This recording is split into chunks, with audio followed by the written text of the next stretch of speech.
Well, we got some catching up to do. We need to cover what the heck Silas is doing in Freljord, we need to cover the news stories of Vi and Karma, which we might do in a single video as a kind of a catch-up video. But most importantly, today we are going to have a look at the story of Sett, the new champion which you can't even play yet. But curiously, even before he's playable, everyone fell in love with his design. Who would have thought that one of the most basic champions would become one of the most popular designs in 2019, even though he's getting released in 2020? Then again, it could be because Ophelio scared everyone away. I mean, who would you rather play? A champion you can pick up after one game, or a champion for which you need PhD in League's mechanics to even lane safely? To the community, the answer is clear. And so, let's get right into the story of the new crowd favorite. Sett was born to an unusual family. His mother was a Vastaya, while his father was a Noxian human. The story never specified when he was born. It would make sense for a Vastaya and a Noxian to get together during the Noxian invasion of Ionia, in which case Sett should be very young, specifically a couple of years younger than someone like Cain. But since the story never specified the year, we should also count with the possibility that Sett was born before the invasion openly started.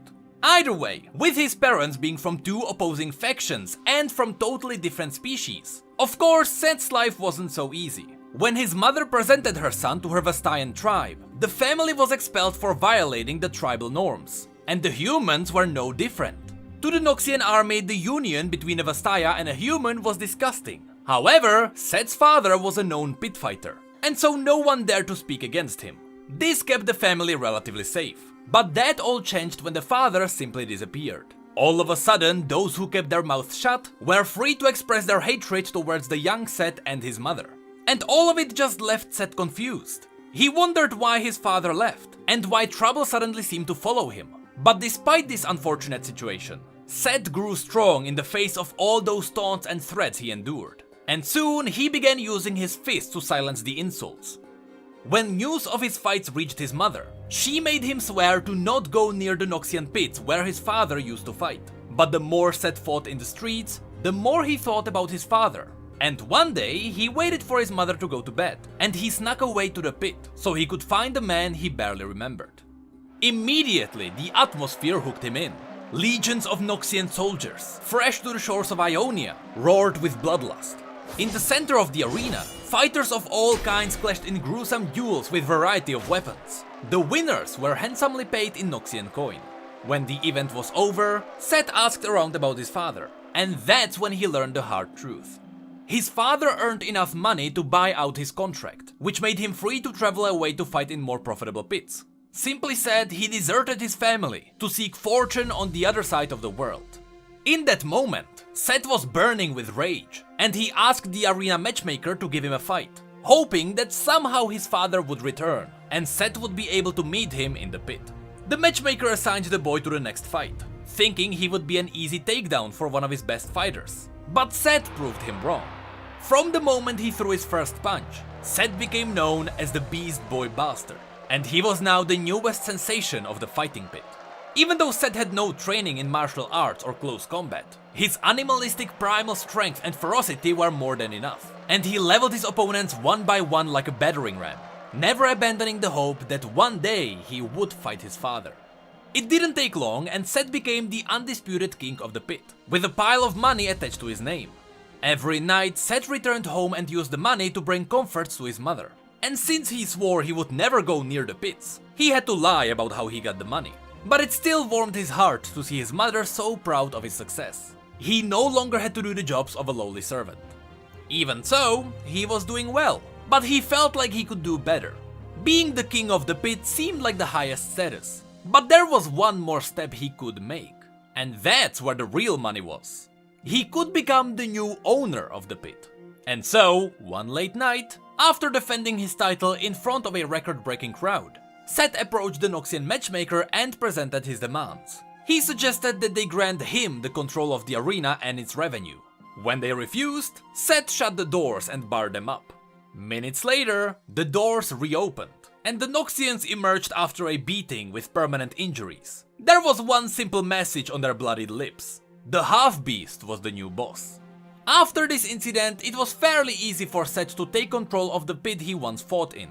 With this, the arena was opened to a wider audience, and Ionians, who only recently had to get ready for war, flocked into the arena, ready to pay to satisfy the urge they didn't know they had.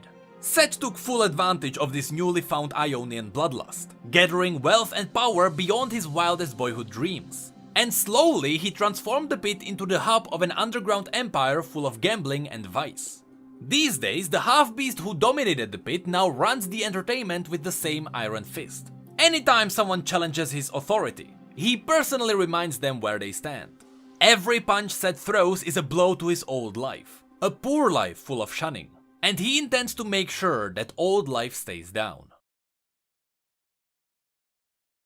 That was the full story of Sett, but we still have a couple of things to talk about. First of all, on his main page, his race is considered Vastaya. That's because even though he is not a pure blood Vastaya, a Vastaya is any being that is a mix of human and Vastaya Shirei.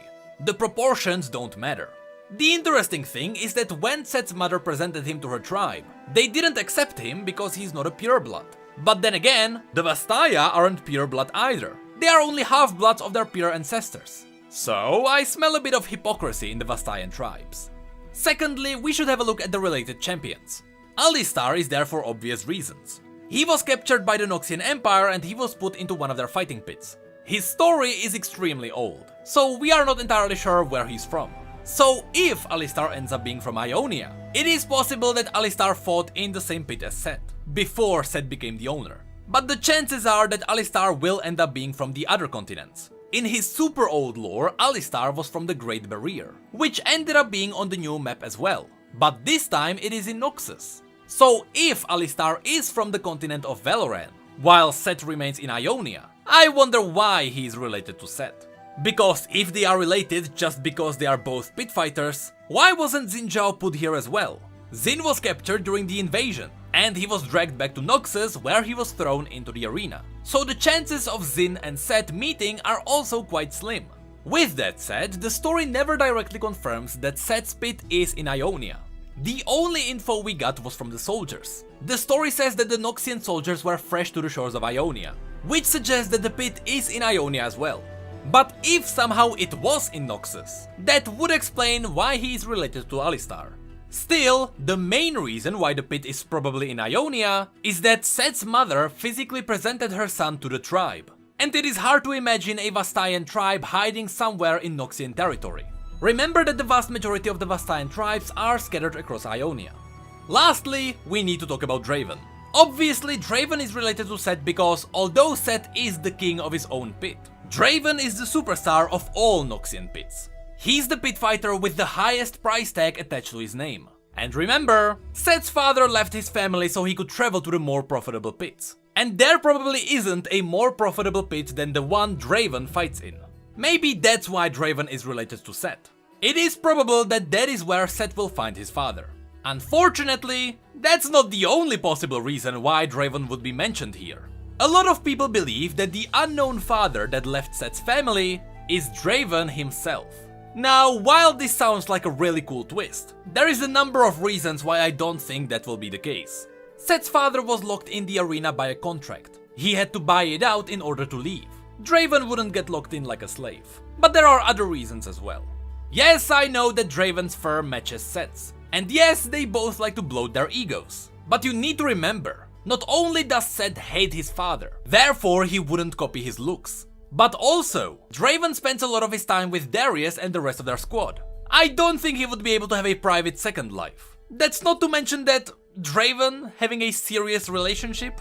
The only person he loves is himself. On top of that, a love relationship with Vastaya? In the story where he fought against Lulu and Tristana, it became obvious how much he hates fluffy creatures. Even if the love relationship wasn't serious, I don't think Draven would be able to force himself to do it. You need to remember, everything in Legends of Runeterra is canon, and this is Draven reacting to a furry. What the is that? Hey, did you know that we have social media and Twitch where we talk about other League facts and stories? And did you know that we have neat mugs and shirts too? The links to all of that will be below. And as always, thank you, come again.